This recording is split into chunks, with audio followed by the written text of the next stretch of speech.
હવે ગુજરાતમાં ભાજપના ગઢમાં કોંગ્રેસે અડીંગો જમાવી દીધો છે। હવે ગુજરાતમાં કોંગ્રેસ દિવસે ને દિવસે મજબૂત બની રહી છે।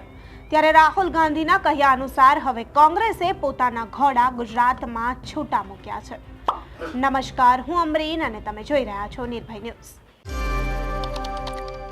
તો રાહુલ ગાંધીએ જે રીતે અમદાવાદમાં મંચ પરથી કહ્યું હતું કે ગુજરાતમાં કોંગ્રેસ હવે રેસના ઘોડાને દોડાવશે, આ પછી હવે કોંગ્રેસે પોતાના ઘોડાને ગુજરાતમાં છૂટા મૂક્યા છે। આવનારી ચૂંટણીઓ માટે કોંગ્રેસે અત્યારથી જ તૈયારીઓ જે છે તે શરૂ કરી દીધી છે અને કોંગ્રેસ હવે ભાજપના ગઢમાં ગાબડું પાડવા માટે તૈયાર છે। કોંગ્રેસ પોતાના સંગઠનને મજબૂત કરવા કોંગ્રેસ કાર્યકરોને ગુજરાતમાં ઠેર ઠેર ફરી આમંત્રણો આપી રહી છે। તો આવનારા દિવસોમાં ગુજરાતમાં કોંગ્રેસ જિલ્લે જિલ્લે બેઠકો કરીને ફરી પોતાના સંગઠનને જાગૃત કરશે। આ માટે પ્રભારી મુકુલ વાસનિક બુધવારથી 3 દિવસ માટે ગુજરાત પ્રવાસે પણ આવી રહ્યા છે। બુધવારે તેઓ પાલનપુર જશે અને અહીં બનાસકાંઠા લોકસભા બેઠકમાં વિજય બદલ કોંગ્રેસના ગુજરાત અધ્યક્ષ શક્તિસિંહ ગોહિલે જે કામ જોઈને પસંદગી આપવાની જાહેરાત કરી છે અને સંગઠનમાં હોદ્દા માટે બાયોડેટા મોકલવાનું જણાવ્યું છે। આ બાયોડેટાની ચકાસણી કરીને કાર્યકર્તાઓની સક્રિયતાને આધારે જે પણ કાર્યકર્તા હશે તેની લાયકાતના આધારે તે નિર્ણય લેવામાં આવશે।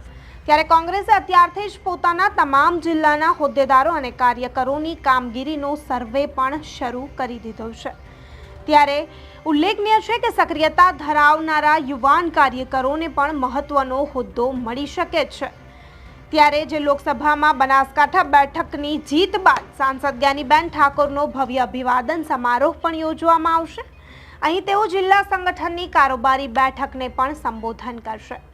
કોંગ્રેસમાં નવા સભ્યો બનાવવા માટે પણ અભિયાનની જાહેરાત કરવામાં આવશે।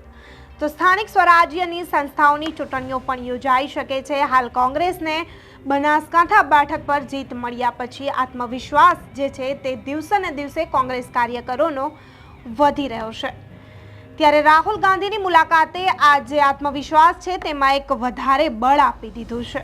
તેથી આ ચૂંટણીઓમાં અત્યારથી જ મહેનત શરૂ કરી દેવાના આશયથી આ કામ જે છે તે અત્યારથી જ શરૂ કરી દેવામાં આવ્યું છે। તો આ પછી ગુરુવારે સવારે ગાંધીધામમાં કચ્છ જિલ્લા કોંગ્રેસ સમિતિની કારોબારી બેઠક પણ યોજાશે। ત્યારે તે જ દિવસે મોરબીમાં જિલ્લા કોંગ્રેસ સમિતિની પણ કારોબારી બેઠક યોજાશે અને શુક્રવારે સવારે સુરેન્દ્રનગર જિલ્લા કોંગ્રેસ સમિતિની કારોબારી બેઠક મળશે અને સાંજે અમદાવાદ જિલ્લા કોંગ્રેસ સમિતિની કારોબારી બેઠક મળશે।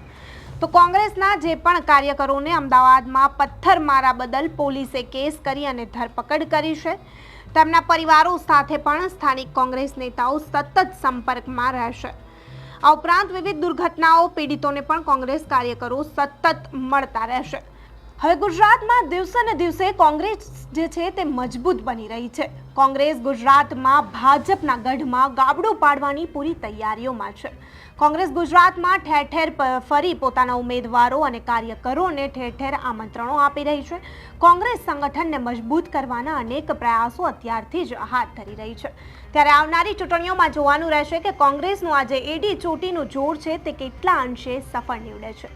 તો અહેવાલ વિશે તમારું શું કહેવું છે? શું ગુજરાતમાં કોંગ્રેસની સ્થિતિ મજબૂત બની રહી છે?